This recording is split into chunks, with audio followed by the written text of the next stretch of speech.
അതെ കൂട്ടുകാരെ, നമ്മൾ കിച്ചന്റെ വേസ്റ്റ് ലൈൻ ചെയ്യുകയാണ്. അതിന് ഇടയ്ക്ക് ഒരു ലൈൻ ട്രാപ്പ് സെറ്റ് ചെയ്യുകയാണ്. നമ്മളിവിടെ പി ട്രാപ്പ് ആണ് സെറ്റ് ചെയ്യുന്നത്. അതിനുവേണ്ടി ഒരു ബെൻഡും 245 ആണ് വേണ്ടത്. 2-3 ടച്ച് പീസും വേണം. ട്രാപ്പ് സെറ്റ് ചെയ്യുന്ന രീതിയാണ് ഞാൻ നിങ്ങളെ വീഡിയോയിൽ കാണിക്കുന്നത് കേട്ടോ. ആദ്യം ബെൻഡിലേക്ക് ടച്ച് പീസ് ഒട്ടിക്കുക, എന്നിട്ട് 45 അതിനകത്ത് ലൈൻ നോക്കിയിട്ട്, അതിനകത്ത് ഒരു ചെറിയ ലൈൻ കാണാൻ പറ്റും. 45ലും ബെൻഡിലും ലൈൻ കാണാൻ പറ്റും. ആ ലൈൻ നോക്കിയിട്ട് അങ്ങ് ഒട്ടിച്ചാൽ മാത്രം മതി. വേറെ ഒന്നും ചെയ്യേണ്ട. കറക്റ്റായിട്ട് നമുക്കത് സെറ്റ് ചെയ്തെടുക്കാൻ പറ്റും.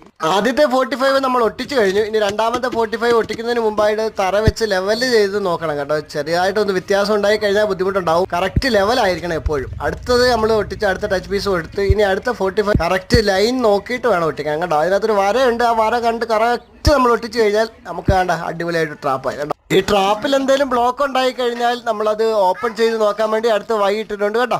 ഇങ്ങനെ ട്രാപ്പ് സെറ്റ് ചെയ്ത് കഴിഞ്ഞാൽ ദുർഗന്ധം, കൊതുക് എന്നിവയിൽ നിന്ന് നമുക്ക് മോചനം ഉണ്ടാവും കേട്ടോ കൂട്ടുകാരെ.